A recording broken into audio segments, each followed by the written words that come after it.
Yesterday also we were speaking to Graham Smith, who is a storm chaser. What a fantastic occupation that is, isn't it? A storm chaser. Well, good morning, Graham. Good morning, Kay. How are you? I'm well. Where were you chasing those storms again yesterday? Remind me. So I was over in Ayrshire. It was Saltcoats that I based myself at for the day. And how was your day then? Yes, it was rather exciting, definitely. Some really spectacular sights greeted me as I arrived in Saltcoats.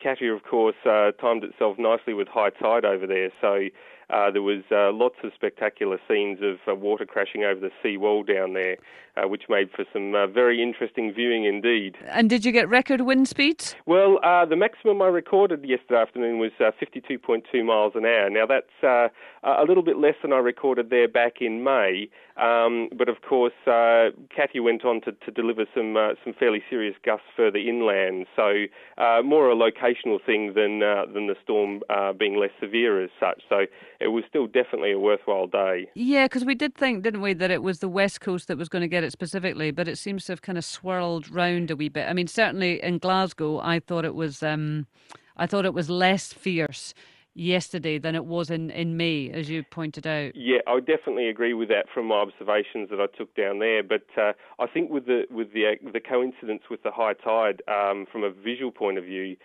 yesterday was definitely more spectacular to watch. So there was quite a few people joining me down there yesterday, actually, to catch some of the action. It was great. So, Graham, you're sitting in your specially modified van, measuring wind speeds and watching, waves crashing over walls. Are you just having the bestest time?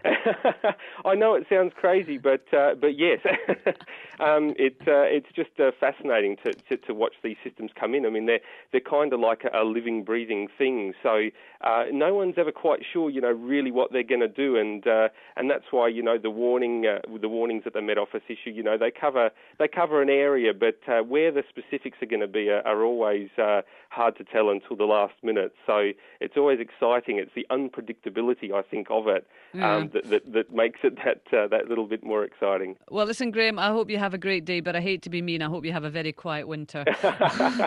Thank you very much, Kay. You've had 2 storms this year. That's enough. That's enough. Enough already. Thanks, Graham. Thanks, Kay. Right, let's get...